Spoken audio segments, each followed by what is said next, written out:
Hello friend, आज के video में बिहार स्पेशल हिस्ट्री के बारे में बात करने वाले हैं। हिस्ट्री का जितना सारा इंपॉर्टेंट क्वेश्चन है। और ये फ्रेंड, ये बुक जो है यूटेरिया का बुक है। अगर आप बीपीएससी का तैयारी कर रहे हैं तो आपको बिहार स्पेशल बहुत ही ज़्यादा इंपॉर्टेंट है, क्योंकि लगभग 30 क्वेश्चन इससे आपका पूछा जाता है फ्रेंड। तो ये यूटेरिया का बहुत अच्छा बुक है, एक तरह से सार संग्रह है जो कि तथ्य को एक जगह पे दिया हुआ है। तो इस बीपीएससी पीटी के सीरीज में आज जो है बीपीएससी स्पेशल में हिस्ट्री को कवर करेंगे। तो अगर वीडियो अच्छा लगे तो वीडियो को लाइक कर दें, और अगर इसी तरह का वीडियो चाहते हैं बीपीएससी से रिलेटेड, आप स्टूडेंट है तो इस चैनल को सब्सक्राइब करें।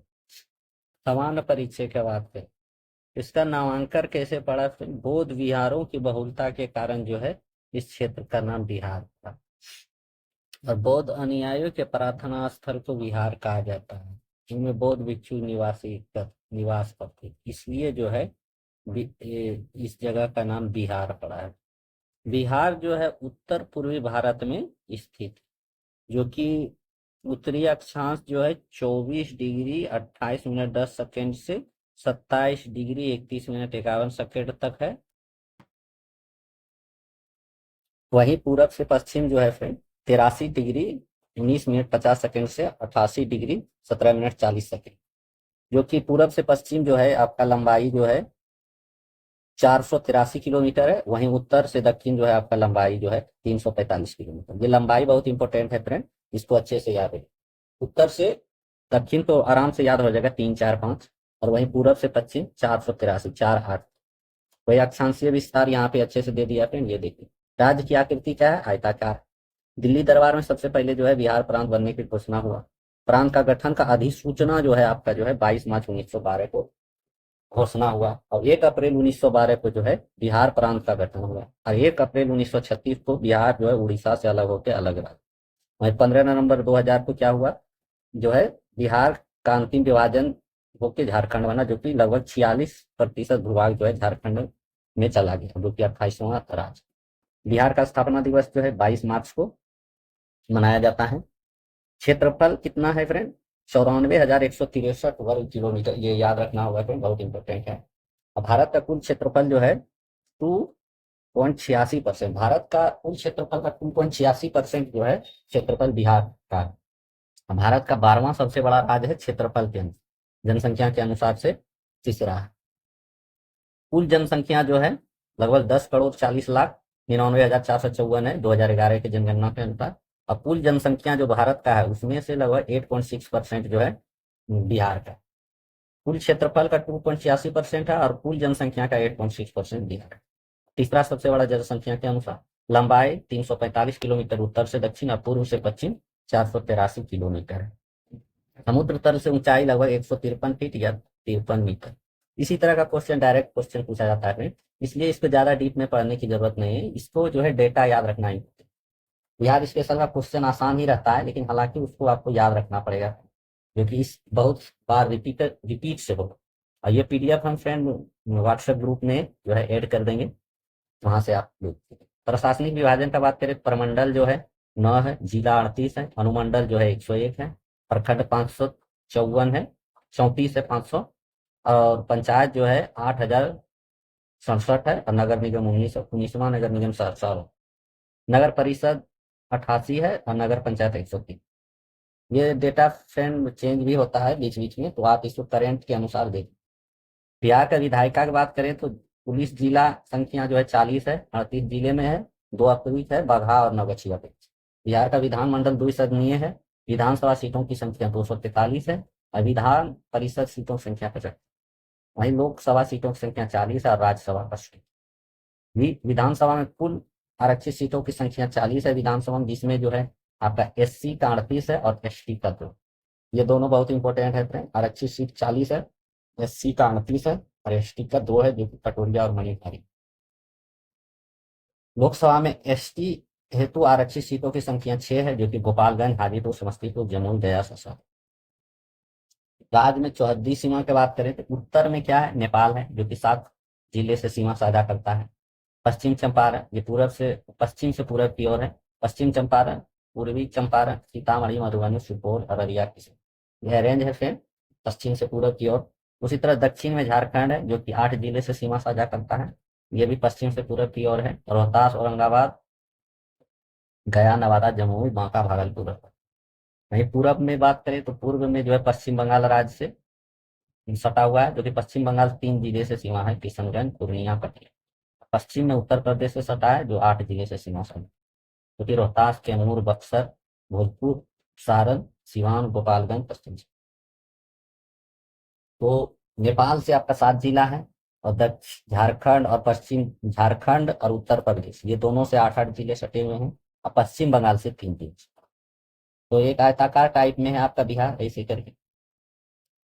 यहाँ पे आपका जो है रोहतास है, यहाँ पे आपका पश्चिम चंपारण, उसी तरह यहाँ पे आपका किशनगंज है, और इधर आपका कटिहार।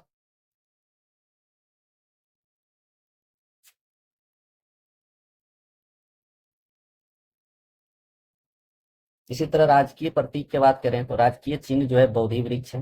प्रथम राजकीय भाषा हिंदी है, द्वितीय उर्दू है, राजकीय वृक्ष पीपल है, राजकीय पुष्प गेंदा है, और पशु बैल है, गोरैया है, पक्षी मछली माँ। ये पूछा नहीं जाता है, लेकिन तकरीबन नॉलेजेबल के लिए इसको एक बार देखिए। तो बिहार का राजकीय गीत है मेरे भारत के कंठहार, तुझको सत सत वंदन बिहार। गीतकार जो है सत्यनारायण, संगीतकार हरि प्रसाद चौरसिया, शिव कुमार शर्मा।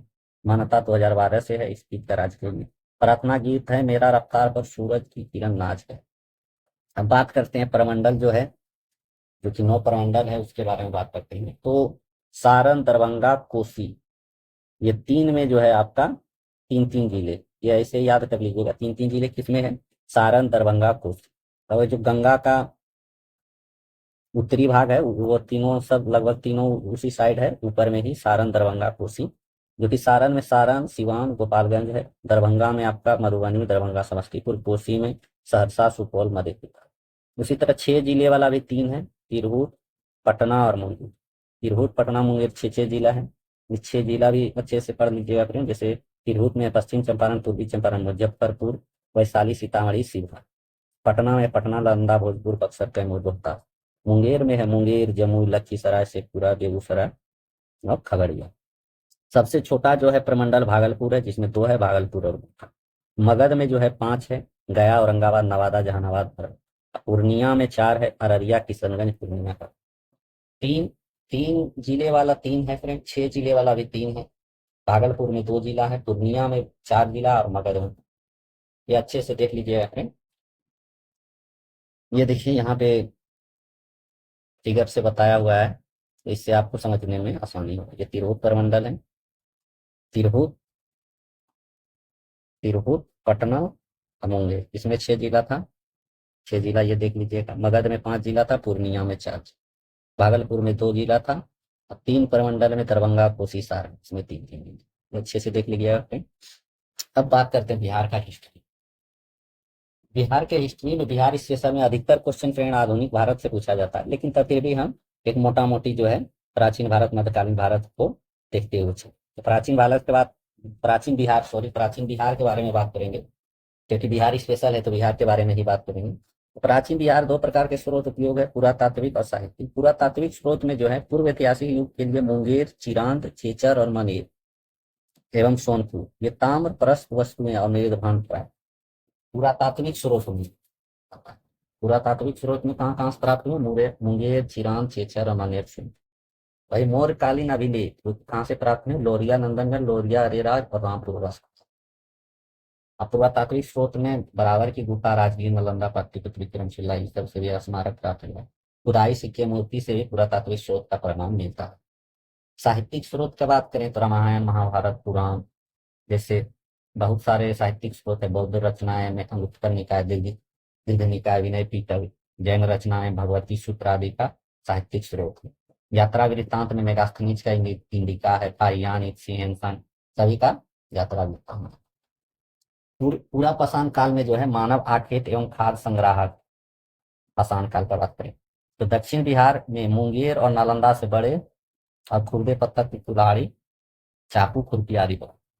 ये फ्रेंड कहाँ से प्राप्त हुए? पूरा पाषाण। पूछेगा डायरेक्ट क्वेश्चन कि पूरा पाषाण काल में बिहार कहाँ कहाँ से शेष हुआ, तो डायरेक्ट क्वेश्चन में मुंगेर और नालंदा है।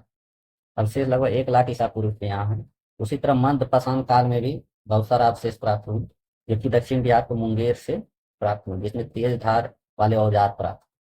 इसी तरह नवपाषाण काल में भी सेम, नवपाषाण काल में बिहार के मैदानी भागों से प्राप्त हुए अवशेष कहाँ कहाँ से प्राप्त हुए नवपाषाण काल में? चिरांद, चेचर और मनेर और सनवास, जो कि रोहतास में पत्थर एवं हड्डी के औजार प्राप्त। तैमूर की पहाड़ी, नवादा, जमुन के गुफा क्षेत्र भी प्राप्त हुए। ये कब प्राप्त हुए हैं? नवपाषाण काल।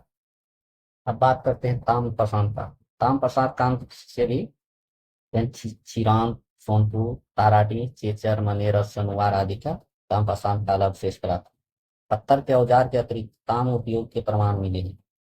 अब वैदिक काल के बारे में बात करें तो वैदिक काल में वैदिक सभ्यता कहा गया क्योंकि इस सभ्यता का इतिहास वेदों पर आधारित। वैदिक सभ्यता दो भाग में विभाजित किया गया, पूर्व वैदिक काल और उत्तर वैदिक। 1500 ईसा पूर्व से 1000 ईसा पूर्व तक पूर्व वैदिक काल, और उत्तर वैदिक काल बोला जाता है 1000 से 600 ईसा। पूर्व वैदिक काल जो कि ऋग वैदिक सभ्यता का विस्तार बिहार क्षेत्र में नहीं था। उत्तर वैदिक काल में जो है आर्यों का विस्तार गंडक नदी के तट पर बिहार के क्षेत्र। इसे डायरेक्ट क्वेश्चन या स्टेटमेंट वाइज भी पूछ सकता है। तो पूर्व वैदिक काल में जो है बिहार क्षेत्र में जो है वैदिक सभ्यता का विस्तार था या नहीं? तो ये नहीं था। लेकिन उत्तर वैदिक काल में जो है आर्यों का विस्तार हुआ, जो कि गंडक नदी के तट पर विस्तार। बिहार के भौगोलिक क्षेत्र की प्रथम चर्चा शतपथ ब्राह्मण में मिलता है। ये भी बहुत इंपॉर्टेंट क्वेश्चन है, पूछेगा कि बिहार के भौगोलिक क्षेत्र की सर्वप्रथम चर्चा किस ग्रंथ में मिलती है? जो कि शतपथ ब्राह्मण है। ये बहुत इंपॉर्टेंट है, इसको याद रखें। बिहार की चर्चा विदेह के रूप में किया गया, जो कि तिरहुत मिथिला के क्षेत्र पर। ऋग्वेद में भी बिहार को कीकट या वात्य शब्द से संबोधित।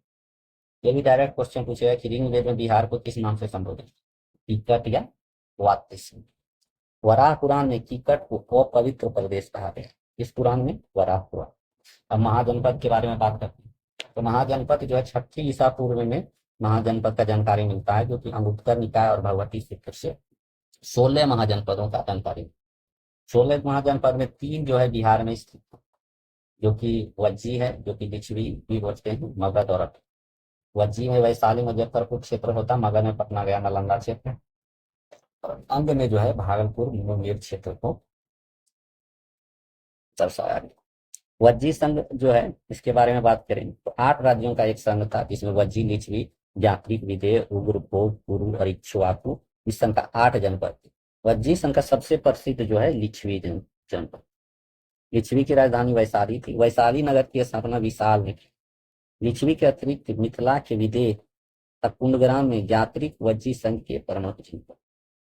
8 जनपद थे वज्जी में, ये याद रखिएगा, जिसको अटफूल भी कहा जाता।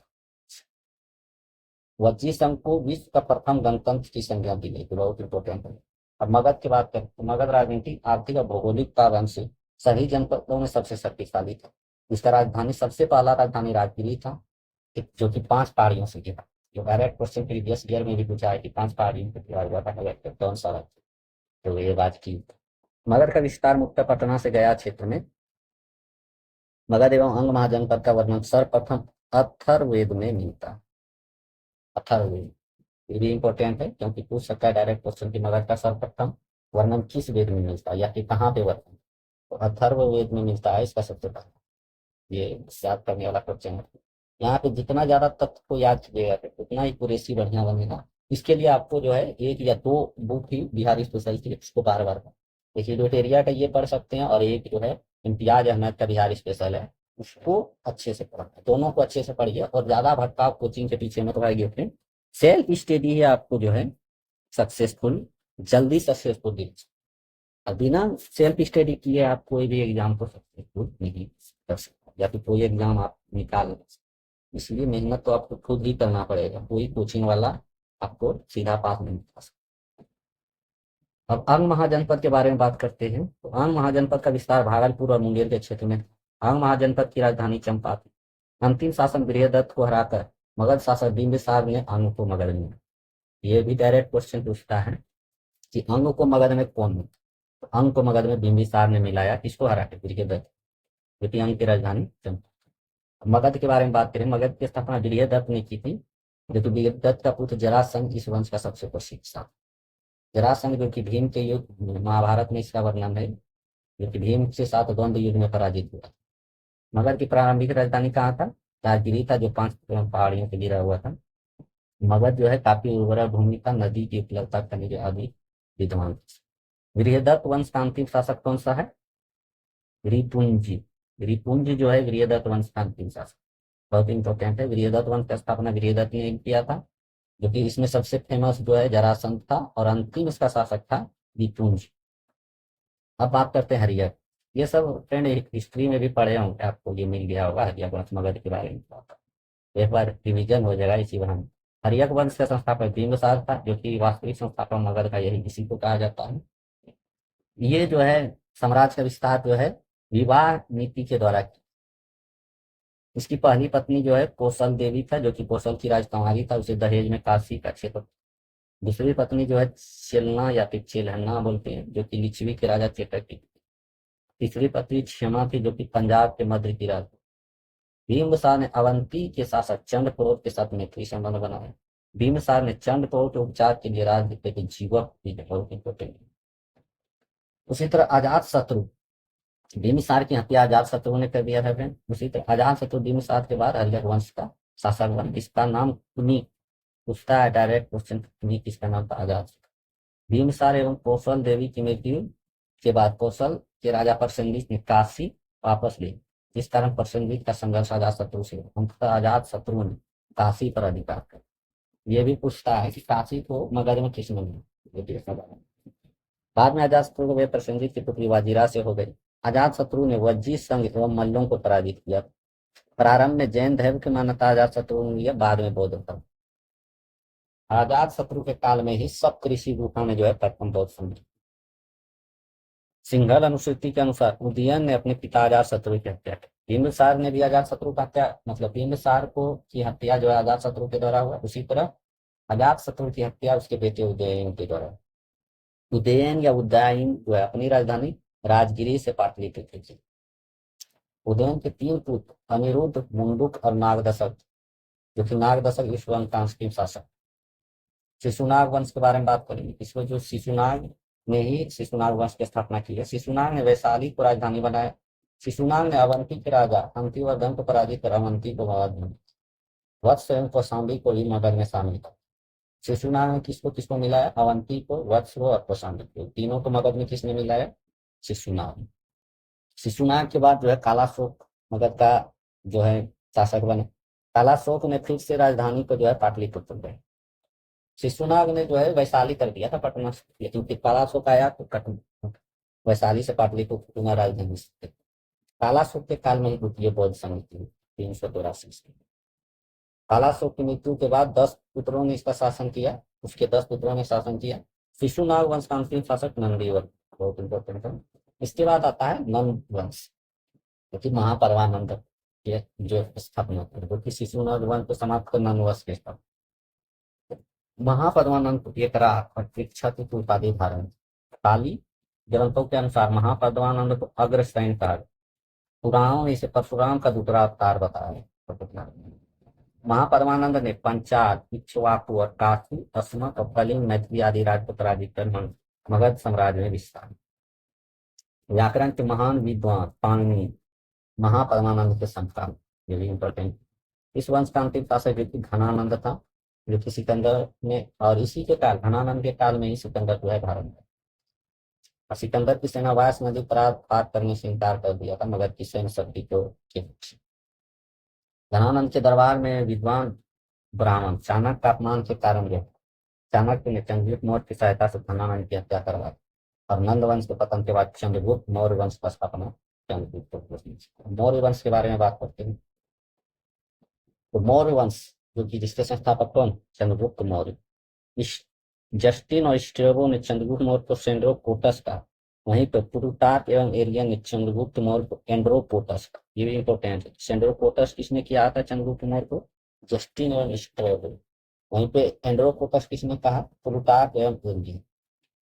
उसी तरह चंद्रगुप्त मौर्य के गुरु जो कि चाणक्य, जिसे कौटिल्य भी कहा जाता है, उन्हीं की सहायता से चंद्रगुप्त मौर्य की स्थापना, चंद्रगुप्त मौर्य में मौर्य वंश की स्थापना।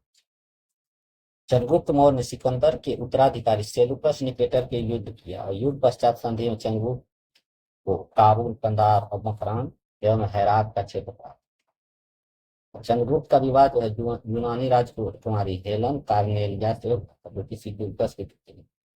सेल्यूकस ने चंद्रगुप्त मौर्य के दरबार में मेगास्थनीज को भेजा था, जो कि मेगास्थनीज जो है इंडिका नामक पुष्प। चंद्रगुप्त मौर्य जो है हिंदू कुश पर्वत ईरान तक इसका फैला हुआ था सम्राट, वहीं दक्षिण में कर्नाटक और पश्चिम में सौराष्ट्र तक इसका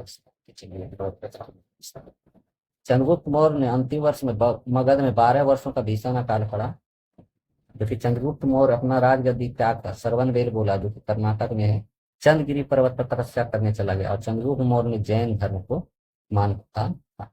2098 ईसा पूर्व में उसने जैन उपवास पर संलेखना द्वारा अपने प्राण त्याग, इस विधि द्वारा अपने प्राण त्याग भी संलेखना। चंद्रगुप्त मौर्य जैन धर्म को मानता। अब आते हैं बिंदुसार को। चंद्रगुप्त मौर्य का उत्तराधिकारी था, उसे अमित्रघात एवं सिंह सेन आदि के नाम से विद्यमान था। स्ट्रेबो के अनुसार सीरिया के राजा एंटियोकस ने डायमेकस नामक राजदूत बिंदुसार के दरबार में भेजा। किस नाम का राजदूत तो बिंदुसार के दरबार में भेजा था? डायमेकस नामक राजा। सीरिया का राजा एंटियोकस ने भेजा था डायमेकस ने। बिंदुसार के दरबार में मिस्र के राजा टोलमी फिलाडेल्फस ने डायनोसियस नामक राजदूत, मिस्र से भेजा गया डायनोसियस राजदूत और सीरिया भेजा गया डायमेकस राजदूत। बिंदुसार ने तक्षशिला में विद्रोह हुआ था, जो कि उस विद्रोह को दबाने के लिए अशोक को भेजा था। बिंदुसार आजीवक संप्रदाय का अनुयायी, कोई पूछता है किस संप्रदाय का अनुयायी था? आजीवक। अब बात करते हैं अशोक। बिंदुसार की मृत्यु के 4 वर्षों बाद अशोक मौर्य वंश की गद्दी पर बैठा। इसके पूर्व वह उज्जैन का राजा। बहुत इंपॉर्टेंट क्वेश्चन है, क्योंकि अशोक मौर्य वंश गद्दी बैठने से कहाँ का राजा? ये उज्जैन का राजा। पुराणों में अशोक को अशोक वर्धन कहा गया। मास्की एवं गुर्जा ने गुर्जरा अभिलेख में अशोक कहा गया। पुराण में अशोक वर्धन नाम, मास्की गुर्जरा में इसका नाम। सिंघल अनुश्रुतियों के अनुसार 99 भाइयों का हत्या करने के बाद अशोक ने जो है अपना गद्दी पर बैठा था, या फिर वो राजा बना। अशोक ने 9वें वर्ष में कलिंग युद्ध किया तथा मगध में शामिल किया। किस वर्ष कलिंग का युद्ध किया? शासन के 9वें वर्ष। 13वें शिलालेख में कलिंग का युद्ध का वर्णन है, बहुत इंपॉर्टेंट है। उसी तरह दिव्य वदान के अनुसार उपगुप्त ने अशोक से बौद्ध धर्म की शिक्षा ली। ये इंपॉर्टेंट है कि अशोक ने बौद्ध धर्म की शिक्षा किससे ली थी? उपगुप्त। अशोक के शासन का महत्वपूर्ण वर्ष, ये बहुत इंपॉर्टेंट है, इससे क्वेश्चन पूछता है, तो आप ध्यान से इसको देखिएगा। जैसे 9वें वर्ष में कलिंग युद्ध लड़ा, 10वें वर्ष में बोध गया की यात्रा की, अब 12वें वर्ष में निगाली साहिब की यात्रा की, नहीं 13वें वर्ष में जो है धम्म का शिलालेख मूल्यांकन, 14वें वर्ष में धम्म जो है महामात्र किया, 20वें वर्ष में लुम्बिनी किया। यात्रा वाला जैसे देखिए 10वें वर्ष में और 20वें, 10वें वर्ष में बोध गया की यात्रा किया और 20वें वर्ष में लुम्बिनी किया। अशोक ने कर घटाकर 1/8 कर दिया। कहाँ? लुम्बिनी। अशोक ने बौद्ध धर्म के प्रचार के लिए महेंद्र और सिंहमित्रा दोनों पुत्र पुत्री को श्रीलंका गए। किसने? अशोक। बौद्ध धर्म। अशोक के काल में ही तीसरा बौद्ध संगति हुआ, जो कि अशोक के बाद जो है ये जो है 10 उत्तराधिकारियों का शासन आया, जिसमें कुणाल, बंधुपाली, इंद्रपालिका, ये सब दशरथ, संप्रीति, ये सब ट्रेंड है। अंतिम जो है मौर्य वंश का शासक जो था ये थी बृहद्रथ। मौर्य वंश का अंतिम बृहद्रथ, ये इंपॉर्टेंट है। लगभग मौर्य वंश का शासन 137 वर्ष तक चला था। उसके बाद बात करते हैं बौद्ध धर्म और श्रेणी। बौद्ध धर्म का संस्थापक गौतम बुद्ध था। जन्म जो है 563 ईसा पूर्व लुम्बिनी नेपाल में हुआ था। चूंकि शाक मुनि या लाइट ऑफ एशिया का ज्योति के नाम से। बचपन का नाम सिद्धार्थ था, पिता का नाम शत्रुघ्न था। शत्रुघ्न। महामाया देवी जो माता का नाम था। प्रजापति गौतमी जो है मौसी का नाम या सती। पत्नी का नाम यशोधरा था। पुत्र का नाम रहा। 4 वृक्ष बुद्ध ने 4 वृक्ष देखे। कौन कौन से वृक्ष? बूढ़ा व्यक्ति, बीमार व्यक्ति, एक शव और एक सन्यासी। 29 वर्ष की आयु में जो है गृहत्याग का संन्यास को अपनाया, क्योंकि 6 वर्ष में तपस्या के बाद 35 वर्ष की आयु में ज्ञान की तथागत एवं बुद्ध कहा जाता। ज्ञान की प्राप्ति जो है वैशाख पूर्णिमा को पीपल वृक्ष के नीचे निरंजना या फल्गु नदी के तट पर बोध गया में। बौद्ध धर्म में 4 आर्य सत्य क्या है? दुख है, जो कि संसार दुखमय है। दुखमय समुदाय, दुख का कारण तृष्णा। दुख निरोध, दुख निवारण हेतु तृष्णा का विजय आवश्यक है। दुख निरोध मार्ग, दुख निवारण हेतु अष्टांगिक मार्ग आवश्यक है। बौद्ध धर्म का अष्टांगिक मार्ग क्या है? ये शुद्ध बौद्ध अष्टांगिक मार्ग किसका है? तो ये याद रखना है बौद्ध धर्म। ये आपको नहीं भी याद है तो कोई दिक्कत नहीं, ये डायरेक्ट क्वेश्चन पूछता है कि अष्टांगिक मार्ग किस धर्म का है। अष्टांग क्रिया कुछ जो कि सम्यक दृष्टि, सम्यक संकल्प, सम्यक वाक, सम्यक कर्म, सम्यक आजीव, सम्यक व्यायाम, सम्यक स्मृति, सम्यक समाधि, ये 8 जो है अष्टांगिक मार्ग है जो बौद्ध है। बौद्ध धर्म का त्रिरत्न है बौद्ध, धम्म और संघ, बहुत इंपॉर्टेंट है। बुद्ध ने किस मार्ग का प्रतिपादन किया था? मध्यम मार्ग। बुद्ध ने अपने उपदेश किस भाषा में दिए हैं? पाली भाषा में। पहला उपदेश सारनाथ में दिए हैं और सर्वाधिक उपदेश जो है श्रावस्ती में दिए हैं। बौद्ध की मृत्यु 483 ईसा पूर्व में जो है कुशीनगर जो कि मल्ल में पड़ता है वहां पे हो गया 80 वर्ष की। प्रथम गुरु अलार का नाम था, द्वितीय गुरु सुद्रत रामपुत्र। ये दोनों इंपॉर्टेंट है, क्यों याद है? 10 शील आचरण थे, ये नहीं भी याद रखिएगा तो कोई दिक्कत नहीं है उस टाइम। बुद्ध के जीवन जो घटना उसके प्रति ये तो कहेंगे, जैसे जन्म कमल का प्रतीक है, यौवन साण का प्रतीक है, महानिष्कर्मण जिसे गृहत्याग बोलते हैं घोड़ा का प्रतीक, संबोधन मतलब संबोधि मतलब ज्ञान प्राप्ति जो हुआ तो पीपल वृक्ष या बोधि वृक्ष का प्रतीक है, महापरिनिर्वाण जो कि मृत्यु जो कि पद चिन्ह या स्तूप का प्रतीक है, धर्मचक्र परिवर्तन जो प्रथम उपदेश दिया वो चक्र का प्रतीक, ये इंपॉर्टेंट है इसको ध्यान रखना। बौद्ध धर्म चौथी बौद्ध संगीति के उपरांत 2 भाग में विभाजित हो गया था जो कि हिमवान और महान। 8वीं सदी में बौद्ध धर्म का आडंबर वाले शाखा वज्रयान का विकास। बौद्ध धर्म के त्रिपिटक जो इसमें सुख पिटक, विनय पिटक, अभिधर्म पिटक, ये इंपॉर्टेंट है फ्रेंड। पिटक में सुख पिटक, विनय पिटक, अभिधर्म, ये सभी अच्छे से याद रखना होगा। वही सब शुद्ध पिटक में जो है बुद्ध के उपदेशों का संकलन, शुद्ध पिटक में क्या है? बुद्ध के उपदेशों का संकलन है। वही विनय पिटक में जो है संघ के नियमों का संकलन, नियम बोलेगा संघ के नियम बोलेगा तो विनय पिटक। शुद्ध पिटक मतलब बुद्ध जो उपदेश दिए उसका संकलन है। और अभिधम्म पिटक में जो है दार्शनिक विचारों का, ये तीनों अच्छे से याद रखिएगा। अभिधम्म पिटक में क्या है? दार्शनिक विचार। वही शुद्ध पिटक जो है सबसे बृहद पिटक जिसका संकलन आनंद में, तो सबसे बड़ा कौन सा है? शुद्ध पिटक। और सबसे छोटा लघुत्तम है विनय पिटक जो कि इसका उतार है, ये दोनों करते हैं। सबसे लघु है।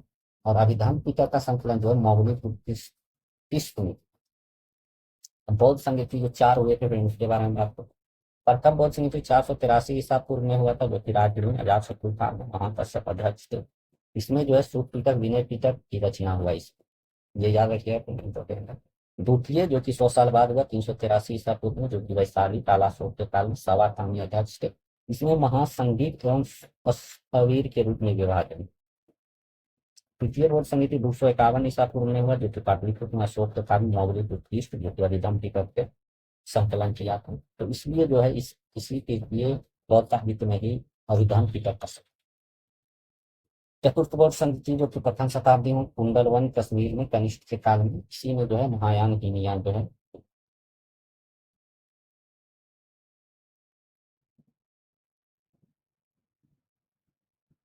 अब बात करते हैं बौद्ध धर्म का परम लक्ष्य है कि निर्माण की प्राप्ति।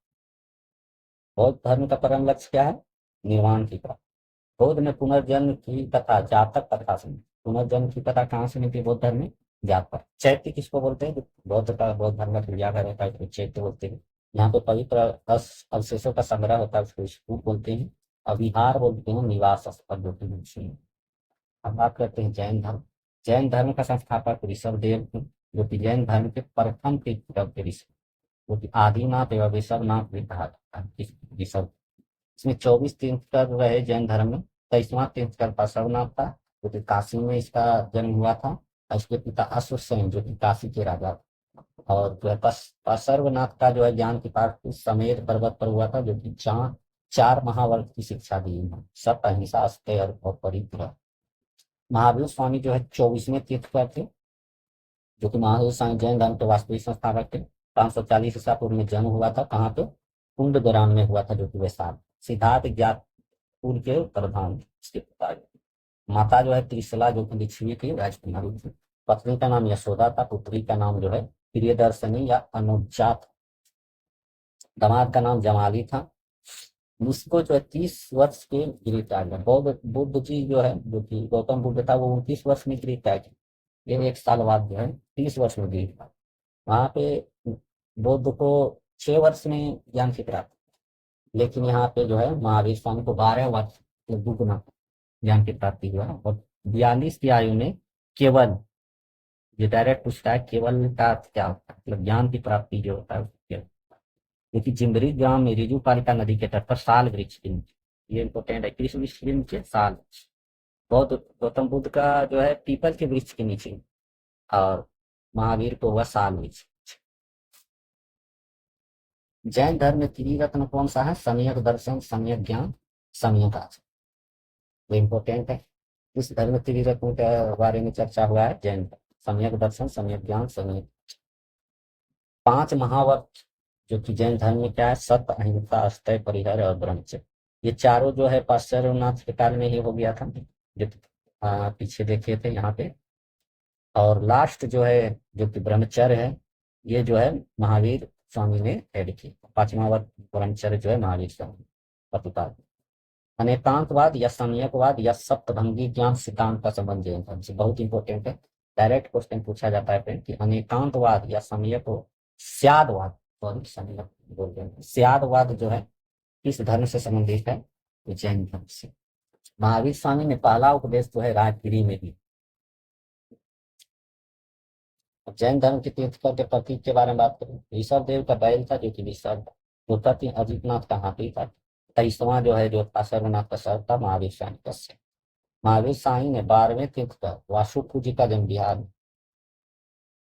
डायरेक्ट पूछ सकता है बिहार में किस किस जैन धर्म के तीर्थकर का जन्म है? महावीर स्वामी तो सभी को याद रहता है, लेकिन वसु पूज बहुत कम को। तो महावीर स्वामी और वसु पूज जो कि 12वां तीर्थकर था, जो कि 12 दूना 24 का हो। 12वां तीर्थकर बिहार में ही जन्म हुए थे, और इसके दुगुना कर दिए 24वां तीर्थकर जो कि महावीर स्वामी का, उसका जन्म कहाँ हुआ? बिहार में। अब जो है दो संगीत हुए थे, संगीत जैन का, जो कि प्रथम संगीत जो कि पाटलिपुत्र में हुआ था चंद्रगुप्त मौर्य के काल में, स्थूलभद्र अध्यक्ष। यहाँ पे ही दिगंबर और श्वेतांबर का विभाजन है। वही द्वितीय जैन संगीत ही में जो है वो वल्लभी में हुआ था, बहुत इंपॉर्टेंट। प्रथम कहाँ हुआ था? पाटलिपुत्र। और द्वितीय कहाँ हुआ? वल्लभी में, जो कि देवर्धि या क्षमा सर्वण इसके अध्यक्ष। प्रथम के अध्यक्ष स्थूलभद्र और द्वितीय के देवर्धि या क्षमा सर्वण थे, जो कि जैन धर्म का अंतिम संकलन द्वितीय जैन संगीति में है। महावीर स्वामी का मृत्यु जो है 468 ईसा पूर्व में हुआ, जो कि लगभग 72 वर्ष की आयु में पावापुरी में।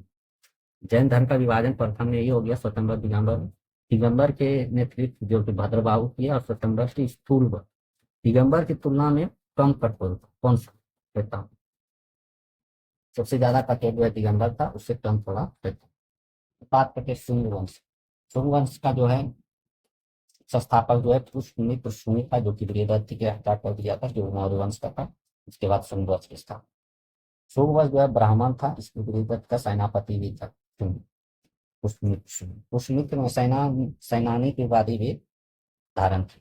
2 अश्वमेध यज्ञ जो है पुष्यमित्र ने किया था, जो कि इसके पुरोहित पतंजलि। पुष्यमित्र की मृत्यु के बाद उसका पुत्र अग्निमित्र राजा, जो कि कालिदास का नाटक जो है मालविकाग्निमित्रम जो है, ये जो है अग्निमित्र और मालविका का वर्णन इसमें किया गया है, क्योंकि कालिदास का नाटक। इस वंश का अंतिम शासक जो है देवभूति। बात करते हैं कन्नौ वंश की। कन्नौ वंश का संस्थापक वसुमित्र, ये देवभूति की हत्या करते कन्नौ वंश की। कन्नौ वंश ब्राह्मण वंश था, शुंग भी ब्राह्मण था, कन्नौ वंश था। अंतिम शासन जो है सुशर्मा का। इसके बाद आया सातवाहन, संस्थापक सिनोद था। सुशर्मा की हत्या कर कन्नौज वंश का अंत कर दिया। अब बात करते हैं कुषाण। भारत आने वाले विदेशियों में कुषाण सबसे अंतिम। विदेश का आने का क्रम पहले आया हिंदू यूनानी, फिर आया शक, फिर आया पहला, फिर आया कुषाण। कुषाण चीन के यूची और पोपी जाति से संबंधित। इसका संस्थापक कुषाण का कौन? कुजूर शेष, बहुत इंपॉर्टेंट है। कुषाण वंश का प्रमुख शासक जो है वो कनिष्क थे। कुषाण वंश की राजधानी कहाँ था? फिरोजपुर या पेशावर या मथुरा। डायरेक्ट क्वेश्चन पूछा गया है तो इसको ध्यान में रखिए। अश्वघोष जो कि बौद्ध चरित्र की रचना की है, कनिष्ठ ने पाटलिपुत्र से विजित किया। कनिष्ठ के समय में ही गंधार और मथुरा कला का विकास इंपॉर्टेंट है। चौथी बौद्ध संगति जो कि कश्मीर में हुआ था कुंडलवन में, कनिष्ठ के काल। कनिष्ठ के काल में ही 78 ईस्वी में ही सब संवत चल रहा था। कनिष्ठ के समय में ही सिल्क मार्ग पर कुषाणों का आदि। अब बात करते गुप्त वंश। गुप्त वंश का संस्थापक श्रीगुप्त था। इसके बाद इसका उत्तराधिकारी घटोत्कच गुप्त बना, और वह प्रथम गुप्त शासक था जिसने महाराजा की।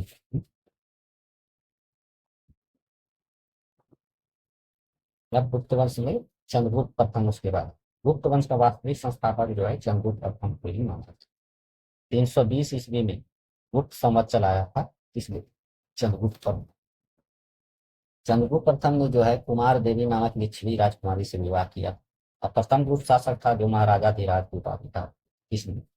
चंद्रगुप्त प्रथम। चंद्रगुप्त प्रथम के बाद समुद्रगुप्त आया। इतिहासकार स्मिथ ने भारत का नेपोलियन कहा, बहुत इंपॉर्टेंट है, बहुत को पता होता है समुद्रगुप्त को भारत का नेपोलियन कहा है, लेकिन किसने कहा था ये बहुत कम को पता है, इसलिए ध्यान में रखिए, क्वेश्चन डायरेक्ट पूछे। स्मिथ ने जो है भारत का नेपोलियन किसको कहा है? समुद्रगुप्त। समुद्रगुप्त ने पराक्रमान और अप्रतिरथ आदि की उपाधि धारण की। समुद्रगत के अभियानों की चर्चा हिंदी सेन द्वारा रचित प्रयाग प्रशस्ति इसमें बहुत इंपॉर्टेंट पूछेगा कि समुद्रगत के अभियानों की चर्चा किस ग्रंथ में है? तो प्रयाग प्रशस्ति जो किसके द्वारा लिखी गया है? हरिसेन के द्वारा। क्योंकि 9 राजाओं और दक्षिण पथ के 12 राजाओं को विजित। समुद्रगुप्त को कविराज भी कहा। उपाधि याद रखिएगा, परिक्रमण, अप्रतिरथ या कविराज, ये सब किसका नाम है? समुद्रगुप्त। समुद्रगुप्त को सिक्के पर वीणा बजाते हुए दिखाया गया। उसका दरबारी कवि हरिसेन था जो प्रयाग प्रशस्ति लिखा था। समुद्रगुप्त वैष्णव धर्म को मानता है। इसमें यज्ञ भी करवाने का प्रमाण मिलता है। समुद्रगुप्त के बाद रामगुप्त राजा बनने का साक्ष्य मिलता है, लेकिन अयोग्य होने के कारण चंद्रगुप्त द्वितीय ने उसकी हत्या करके स्वयं राजा घोषित किया। अब चंद्रगुप्त द्वितीय के बारे में बात करें, शकों को पराजित कर विक्रमादित्य की उपाधि धारण किया। किसने? चंद्रगुप्त द्वितीय। शकों को पराजित किसने किया था? चंद्रगुप्त द्वितीय, जो कि विक्रमादित्य की उपाधि धारण। स्कंदगुप्त द्वितीय मतलब चंद्रगुप्त द्वितीय ने देवगुप्त, देवराज, देवश्री आदि की उपाधि भी धारण की। चंद्रगुप्त द्वितीय ने ध्रुव देवी और कुबेरनाग से विवाह। कुबेरनाग से उत्पन्न पुत्री जो थी प्रभावती गुप्त का विवाह जो है वकाटक नरेश रुद्रसेन द्वितीय का। देखिए रुद्रसेन की मृत्यु पर प्रभावती ने अल्पवयस्क पुत्रों के संरक्षण में शासन स्टार्ट कर दिया था। उस दौरान प्रभावती ने चंद्रगुप्त द्वितीय की सहायता से गुजरात और काठियावाड़ पर भी विजय प्राप्त। फाहियान जो कि चंद्रगुप्त द्वितीय के समय में ही भारत आया था, बहुत इंपॉर्टेंट। और चंद्रगुप्त द्वितीय को महरौली लोह स्तंभ में चंद्र नाम से संबोधित किया। महरौली लोह स्तंभ चंद्रगुप्त द्वितीय का माना जाता है, बहुत इंपॉर्टेंट है, डायरेक्ट क्वेश्चन पूछता है कि महरौली लोह स्तंभ जो है इसके द्वारा बनाया गया, तो चंद्रगुप्त द्वितीय के द्वारा महरौली लोह स्तंभ साक्ष्य मिलता है। महरौली लोह स्तंभ जो है चंद्रगुप्त द्वितीय का नाम आता है। चंद्रगुप्त द्वितीय में 9 रत्न कौन कौन से? कालिदास, धनवंतरी, अमर सिंह, में शंख, बेताल भट्ट और भट्टकर्पण, शपनक और भरूची। ये 9 रत्न जो है किसके दरबार में थे? चंद्रगुप्त। चंद्रगुप्त द्वितीय बाद कुमारगुप्त प्रथम आया। चंद्रगुप्त द्वितीय एवं ध्रुव देवी का पुत्र कुमारगुप्त प्रथम जो है शासक। कुमारगुप्त ने नालंदा विश्वविद्यालय की स्थापना की, जो कि बौद्ध धर्म की शिक्षा की। उसके बाद आता है स्कंद। स्कंदगुप्त ने हुनों का आक्रमण को विफलता किया। इसका वर्णन जो है जूनागढ़ अभिलेख से पूछेगा, डायरेक्ट क्वेश्चन। हुनों का आक्रमण जो स्कंदगुप्त ने हुनों को पराजित किया, ये किस अभिलेख से प्राप्त मिलता साक्ष्य? तो इसका वर्णन जो है जूनागढ़ अभिलेख से मिलता है। इस अभिलेख में हुनों को मलेच्छ भी कहा गया। देखिए हुनों का आक्रमण को विफल किसने कहा किया? स्कंदगुप्त। चंद्रगुप्त द्वितीय ने किसको? शकों को पराजित कर शकों को पराजित किसने किया? चंद्रगुप्त द्वितीय ने। स्कंदगुप्त के काल में जो है हुनों को पराजित किया था।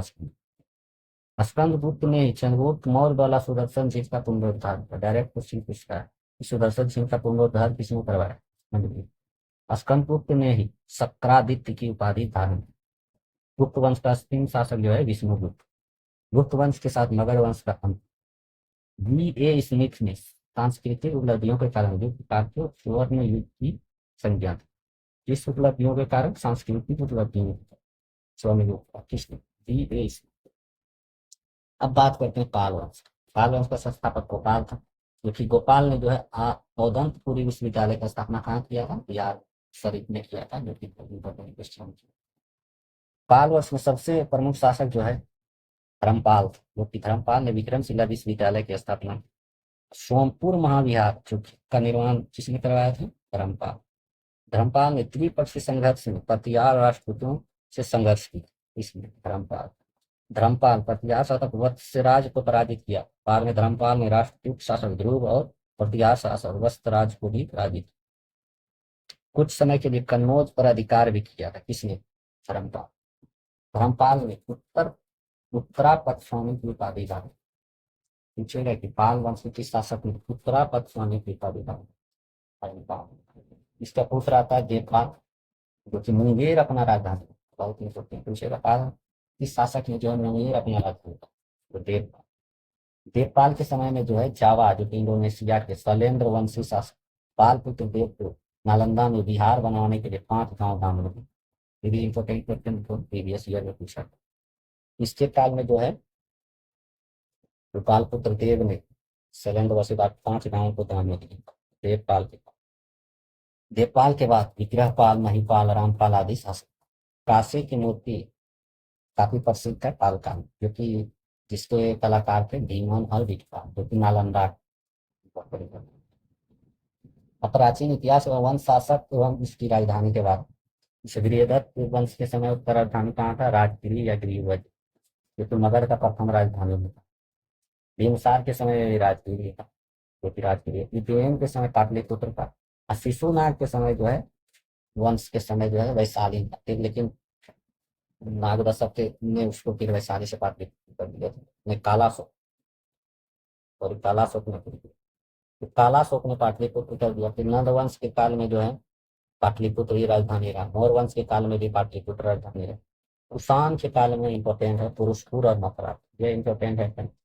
गुप्त वंश के काल में पाटलिपुत्र और पाल वंश के काल में अधिकतर का पाटलिपुत्र ही है फ्रेंड, इसमें जैसे कुषाण इंपॉर्टेंट है, पुरुषपुर और मथुरा था। पाल वंश जो है